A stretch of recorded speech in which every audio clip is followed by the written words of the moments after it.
नमस्कार दोस्तों। Renewable energy के फील्ड में अक्टूबर में क्या अपडेट रहा उसके बारे में डिस्कस करेंगे। और ये जो अपडेट है बेसिकली ये पार्ट 2 है, जो कि टेंडरिंग है, जनरेशन, इंस्टॉल कैपेसिटी और पावर समरी, इसके बारे में डिस्कस करेंगे। पार्ट 1 ऑलरेडी मैंने अपडेट कर रखा है अक्टूबर 2022 का, तो अब डिस्कस करते हैं पार्ट 2 के ऊपर में। और जो स्टार्ट करते हैं टेंडरिंग के लिए इस पर्टिकुलर मंथ अक्टूबर 2022 में कौन कौन से टेंडर्स निकले उसके बारे में डिस्कस करेंगे। और जो टेंडर है बेसिकली 3 पार्ट में डिवाइड करते हैं, डेवलपर मोड, ईपीसी मोड और स्मॉल कैटेगरी, रूफटॉप कैटेगरी के अंतर्गत जो टेंडर्स निकलते हैं उसके बारे में बात करते हैं। तो डेवलपर मोड में बात करते हैं। डेवलपर मोड में इस पर्टिकुलर मंथ्स में 3 टेंडर निकले। जो फर्स्ट टेंडर था basically Maharashtra state electricity distribution company limited, ये MSEDCL, जिसको MSEDCL के नाम से जानते हैं, ये महाराष्ट्र की डिस्कॉम है, जिसने 500 मेगावाट का विंड सोलर हाइब्रिड का टेंडर निकाला था ट्रांच 2 में। और ये प्रोजेक्ट जो सेटअप किया जाएगा, जो डेवलपर प्रोजेक्ट सेटअप करेगा, ये महाराष्ट्र में सेटअप करना पड़ेगा। जो सेकेंड जो टेंडर था बेसिकली ये गुजरात ऊर्जा विकास निगम लिमिटेड GUVNL, इसने 2 टेंडर निकाले हैं। जो फर्स्ट टेंडर था गुजरात GUVNL का 500 मेगावाट का था सोलर में ही, फेज 18 के नाम से, पैन इंडिया बेसिस पर, मतलब प्रोजेक्ट जो है कहीं भी सेटअप किया जा सकता है। और ये मुझे लगता है कि GUVNL का फर्स्ट टेंडर है जो कि पैन इंडिया बेसिस पर GUVNL ने निकाला है। जो GUVNL का जो सेकेंड टेंडर है 300 मेगावाट का विंड का था, फेज 4, जो कि गुजरात में ही सेटअप किया जाएगा। तो बेसिकली 3 टेंडर डेवलपर मोड में अक्टूबर मंथ्स में निकले हैं। अब हम बात करते हैं EPC मोड की। तो EPC मोड में जनरली जो गवर्नमेंट PSU जो कंपनी होती है वही EPC मोड में टेंडर निकालती है। और उनका एक रीजन भी है कि जो डेवलपर, जो गवर्नमेंट कंपनी, जो PSUs हैं, वो कोई प्रोजेक्ट जो सेटअप करती हैं वो नॉमिनेशन बेसिस पर नहीं कर सकते हैं, उसके लिए एक प्रोसेस फॉलो करना पड़ता है और टेंडरिंग के थ्रू द्वारा ही EPC कॉन्ट्रैक्टर को सिलेक्ट करना पड़ता है। तो EPC मोड में बेसिकली इसमें जो 3 कंपनियों ने टेंडर निकाला था, जो फर्स्ट है NLC इंडिया लिमिटेड ने 300 मेगावाट का टेंडर निकाला था सोलर के लिए, जो कि राजस्थान में ही सेटअप किया जाएगा। SJVN लिमिटेड, जो पहले सतलुज जल विद्युत निगम लिमिटेड के नाम से जानते थे, अब SJVN लिमिटेड है। और SJVN ने 3 टेंडर निकाला है। 100 मेगावाट का सोलर जो है वो पंजाब के लिए निकाला है, 70 मेगावाट का सोलर जो है हिमाचल प्रदेश के लिए निकाला है, और 15 मेगावाट का फ्लोटिंग सोलर पावर जो है हिमाचल प्रदेश में जो है रिजर्वायर है, ये सेकी के टेंडर में इसको मिला था, सक्सेसफुल बिडर था, उसके लिए SJVN ने निकाला ये। तो 3 टेंडर SJVN ने EPC मोड के लिए टेंडर निकाला है। जो थर्ड जो टेंडर है NTPC विद्युत व्यापार निगम लिमिटेड, जो कि NVVN के नाम से जानते हैं, और ये 100% सब्सिडरी कंपनी है NTPC की, इसने 21 मेगावाट के लिए निकाला है मध्य प्रदेश के लिए। तो ये EPC मोड में अक्टूबर 2022 में जो टेंडर्स निकले हैं उनका अपडेट रहा। अब हम बात करते हैं इस रूफटॉप और स्मॉल स्केल कैटेगरी में जो टेंडर्स निकले उसकी बात करते हैं। तो Rajasthan renewable energy corporation limited RRECL ने 50 मेगावाट का रूफटॉप सोलर कैटेगरी में टेंडर्स निकाला है, ये राजस्थान के लिए निकाला है। जो सेकेंड टेंडर है मध्य प्रदेश ऊर्जा विकास निगम लिमिटेड MPUVNL ने 15 मेगावाट का टेंडर निकाला है, रूफटॉप के लिए निकाला है, और ये मध्य प्रदेश के लिए निकाला है। जो थर्ड है Orissa renewable energy development agency UREDA ने 9.71 मेगावाट के लिए रूफटॉप सोलर के लिए निकाला है उड़ीसा के लिए। और जो फोर्थ टेंडर है पंजाब एनर्जी डेवलपमेंट एजेंसी पेडा, 4.5 मेगावाट का टेंडर निकाला रूफटॉप सोलर के लिए, पंजाब के लिए निकाला है।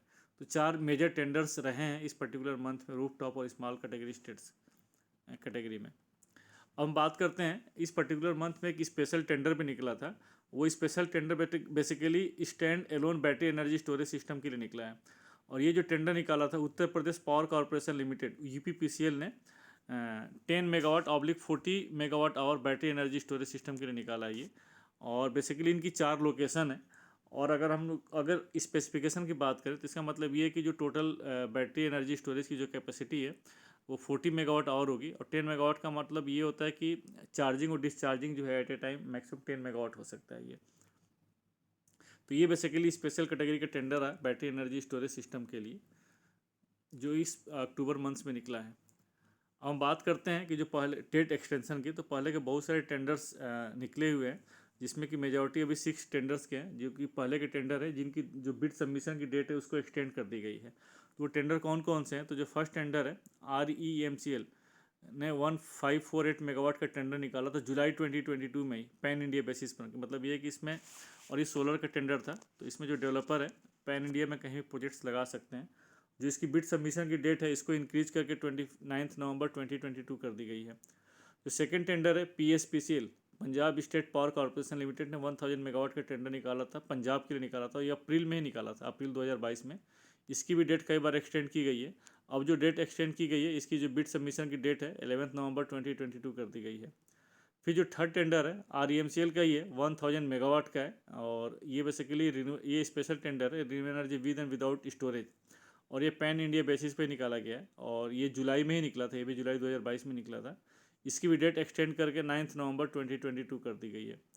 जो नेक्स्ट टेंडर है GUVNL का, गुजरात ऊर्जा विकास निगम लिमिटेड का 700 मेगावाट का टेंडर है, फेज़ 9। ये गुजरात के लिए ही था और ये मार्च 2022 में निकला था। तो इसकी भी डेट कई बार एक्सटेंड की गई है। और जो अभी जो डेट एक्सटेंड की गई है, इसकी जो बिड सबमिशन की डेट है 30 नवंबर 2022 कर दी गई है। फिर जो नेक्स्ट टेंडर है GUVNL का ही है, 500 मेगावाट का था, ReNew Energy with 250 megawatt hour energy storage system. तो बेसिकली ये जो है ReNew Energy with storage system है, जिसको जो फेज 15 के नाम से है, ये गुजरात में सेटअप किया जाएगा। और ये जून में टेंडर निकला था, जून 2022 में। इसकी भी डेट जो है 2-3 बार एक्सटेंड की गई है। अब जो डेट एक्सटेंड की गई है, जो न्यू डेट है बिड सबमिशन की, वो 5 दिसंबर 2022। फिर जो नेक्स्ट टेंडर है सेकी का है, solar energy corporation of India का है, जो कि 2250 मेगावाट का renew Energy with storage RTC 3 के नाम से निकाला था। पैन इंडिया बेसिस पे, मतलब प्रोजेक्ट जो है पैन इंडिया बेसिस पर सेटअप किया जा सकता है। और इसकी जो टेंडर निकाला गया था सितंबर 2022 में ही निकाला गया था। और अभी इसकी जो बिड सबमिशन की डेट है 18 नवंबर 2022 कर दी गई है। तो ये बेसिकली डेट एक्सटेंशन रहा। अब हम बात करते हैं रिवर्स ऑक्शन की। तो इस पर्टिकुलर मंथ में कोई भी जो है टेंडर्स, बड़े टेंडर्स, कोई भी किसी का भी रिवर्स ऑक्शन नहीं हुआ। अब हम इंस्टॉल कैपेसिटी की बात करते हैं। तो install capacity generally 1 month before का होता है, क्योंकि अक्टूबर का डेटा आ नहीं पाता है। जब हम वीडियो जब तक बनाते हैं तब तक अक्टूबर का डेटा जो है MNRE या CEA या मिनिस्ट्री ऑफ पावर जो है अपडेट नहीं करती है, इसलिए 1 मंथ बैक का ही डेटा अपडेट किया जाता है। तो सितंबर 2022 में कितनी कैपेसिटी लगी रिन्यूएबल एनर्जी के फील्ड में, उसके बारे में डिस्कस करेंगे। तो जो टोटल कैपेसिटी सितंबर में लगी, उसमें मेजॉरिटी जो सोलर की ही कैपेसिटी लगी, जिसमें कि 1511 मेगावाट लगा सोलर में, और विंड में 461 मेगावाट लगा। तो बेसिकली जो दो मेजर जो कैपेसिटी लगी सोलर विंड की ही लगी, जिसमें सोलर आपका 1500 मेगावाट के आसपास लगा। तो टोटल जो कैपेसिटी लगी है इस पर्टिकुलर मंथ में 2000 मेगावाट के आसपास लगी है। और वेस्ट टू एनर्जी तो 18.48 मेगावाट है, स्मॉल हाइड्रो प्लांट 11.6 मेगावाट है। और अगर हम क्यूमुलेटिव कैपेसिटी की बात करें, टोटल जो रिन्यूएबल एनर्जी की जो क्यूमुलेटिव कैपेसिटी है लार्ज हाइड्रो को इंक्लूड करके, आज की डेट में 1,64,940 मेगावाट हो गई है। मतलब 164.9 मेगावाट गीगावाट हम बोल सकते हैं। और अगर हम लोग लार्ज हाइड्रो को हटा करके अदर आरे की बात करें, तो टोटल जो कैपेसिटी हो गई है वो है 1,18,080 मेगावाट हो गई है। तो आप देख सकते हैं कि renewable energy capacity including large hydro काफ़ी अच्छा लार्ज चंक हो गया है, 170 गीगावाट के आसपास हो गया है।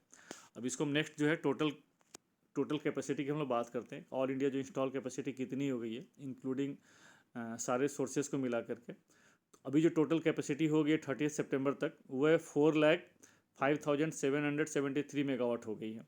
जिसमें कि अभी भी जो मेजर जो कंपोनेंट है, जो मेजर शेयर थर्मल का है 2,36,086 मेगावाट, जो कि टोटल इंस्टॉल कैपेसिटी का 58.18% है। न्यूक्लियर है 6,780 मेगावाट, ये कैपेसिटी वही का वही है, और जो कि टोटल इंस्टॉल कैपेसिटी का 1.67% हो गया। इसका शेयर आप देखेंगे हमेशा कुछ ना कुछ कम होता ही जा रहा है।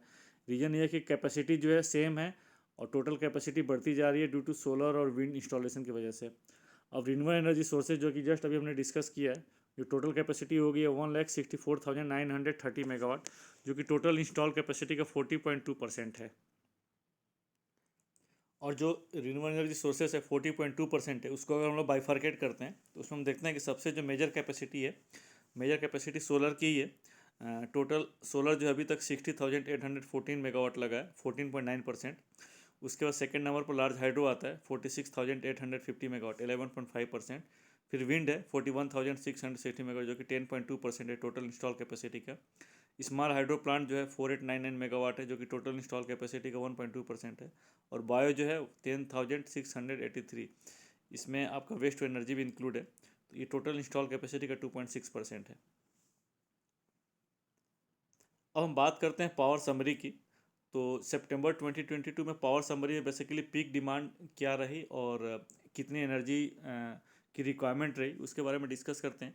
जो पीक डिमांड रही बेसिकली 1,96,574 मेगावाट रही। और इसको हम लोग कंपेयर करते हैं प्रीवियस मंथ से, प्रीवियस मंथ में तो अगस्त में, तो अगस्त से अगर कंपेयर करते हैं तो अगस्त से 2.79% इंक्रीज कर गई। जो अगस्त में जो पीक डिमांड थी बेसिकली 1,91,235 मेगावाट थी। लेकिन अगर हम लोग प्रीवियस ईयर के मंथ से कंपेयर करते हैं, तो प्रीवियस ईयर मतलब सितंबर 2021 से कंपेयर करें तो उस समय से 10.94% बढ़ गई, मतलब काफ़ी बढ़ गई है। तो सितंबर 2021 में जो पीक डिमांड थी बेसिकली 1,77,188 मेगावाट थी। और हम एनर्जी मेट की बात करें तो एनर्जी की कितनी रिक्वायरमेंट रही, जो कि मिलियन यूनिट्स में देते हैं, तो इस पर्टिकुलर मंथ में 1,27,391 मिलियन यूनिट्स की रही, जो कि हम लोग पिछले मंथ से कंपेयर करें तो डिक्रीज हो गई बेसिकली। अगस्त 2022 में जो रिक्वायरमेंट थी बेसिकली 1,30,354 मिलियन यूनिट रही। और इसका एक मेजर जो रीज़न मुझे लग रहा है, एक तो ये है कि अगर हम लोग देखते हैं तो अगस्त में 31 डेज होता है और सितंबर में 30 डेज होता है, तो उसकी वजह से एक रीज़न हो सकता है। और अगर हम लोग कंपेयर करें सितंबर 20 प्रीवियस ईयर के मंथ से कंपेयर करें तो उससे 11.28% ज़्यादा ही हो गई है। जो प्रीवियस ईयर का जो सितंबर 2021 का जो फिगर था आपका, जो टोटल एनर्जी रिक्वायरमेंट जो जरूरत थी इस पर्टिकुलर मंथ में, वो था 1,11,479 मिलियन यूनिट्स। और हम अगर इसको जो टोटल जो एनर्जी की रिक्वायरमेंट है, जो टोटल पावर की रिक्वायरमेंट है मिलियंस में, उसको हम लोग डे से डिवाइड कर देते हैं, तो पर डे की जो रिक्वायरमेंट रही है, इस एवरेज एनर्जी जो रही है इस पर्टिकुलर मंथ में, मतलब सितंबर 2020 में 4,246 मिलियन यूनिट्स पर डे रही है। अब हम रिन्यूएबल एनर्जी जनरेशन की बात करते हैं, तो इस पर्टिकुलर मंथ में कितनी जनरेशन रही। तो जो मेजॉरिटी जो हमने अभी डिस्कस करने के लिए जो लिया है, इसमें हाइड्रो, विंड और सोलर की बात करेंगे। तो जो टोटल हाइड्रो जनरेशन रहा सितंबर में, वो रहा 24,048, सॉरी इसमें अगस्त 2022 लिखा है बट ये सितंबर के फिगर है। तो 24,048 मिलियन यूनिट्स रहा, जो कि अगर हम लोग अगस्त जो प्रीवियस पिछले मंथ से अगर हम लोग कंपेयर करें तो 2.74% कम हो गया है। अगस्त 2022 का जो फिगर था 24,725 मिलियन यूनिट्स था। लेकिन अगर हम लोग प्रीवियस ईयर के मंथ से कंपेयर करें, सितंबर 2021 से कंपेयर करें, तो उससे 22% कम, हमारे 22% ज़्यादा रहा। सितंबर 2021 में 1,19,699 मिलियन यूनिट्स रहा। अगर हम एवरेज मंथली हाइड्रो जनरेशन की बात करें तो 802 मिलियन यूनिट पर डे रहा, 802 मिलियन यूनिट्स पर डे। और हम बात करते हैं विंड जनरेशन की, तो विंड जनरेशन इस पर्टिकुलर मंथ है, मतलब सितंबर 2022 में 6,444 मिलियन यूनिट्स रहा, जो कि अगस्त जो प्रीवियस जो लास्ट मंथ था उससे 26.4% कम हो गया। इसका रीज़न, बहुत बड़ा एक रीज़न ये होता है कि मानसून सीजन में जो वो विंडी सीजन होता है, और इस पर्टिकुलर 2-3 महीने में, जो कि जुलाई अगस्त वाले जो महीने में विंड जो जनरेशन काफ़ी ज़्यादा होती है। तो आप देख भी सकते हैं इस फिगर में कि कैपेसिटी तो बहुत ज़्यादा चेंज तो हुई नहीं, 41 गीगावाट के आसपास जो विंड की कैपेसिटी है उतनी ही है। तो अगस्त के फिगर से काफ़ी कम हो गया है, 26.4% कम हो गया है। लेकिन अगर हम लोग बात करें सितंबर 2021 से, तो बहुत ही माइन्यूटली कम हुआ है। जो सितंबर 2021 में 6,514 मिलियन यूनिट्स रहा, जो कि अभी उससे 1.0% इस बार थोड़ा सा ज़्यादा है, नहीं कम है एक्चुअली, सॉरी, सितंबर 2021 से कम है और 1.07% कम हो गया। और एवरेज मंथली जो विंड जनरेशन रहा 215 मिलियन यूनिट्स पर डे रहा। अब सोलर की बात करते हैं, तो सोलर का जो टोटल जनरेशन रहा सितंबर 2022 में 7,749 मिलियन यूनिट्स रहा, जो कि अगर हम लोग अगस्त से कंपेयर करें तो अगस्त 2022 से फिगर बढ़ गया 10.8%, 8.7%, 10.87% हो गया। और अगस्त 2022 में जो सोलर जनरेशन रहा 6,989 मिलियन यूनिट्स रहा। और हम लोग अगर पिछले साल के सितंबर 2021 से कंपेयर करें तो काफ़ी अच्छी खासी कैपेसिटी जो जनरेशन इंक्रीज़ कर गई। आप देख सकते हैं 49.85, मतलब कम से कम अराउंड 50% जो है जनरेशन बढ़ गई।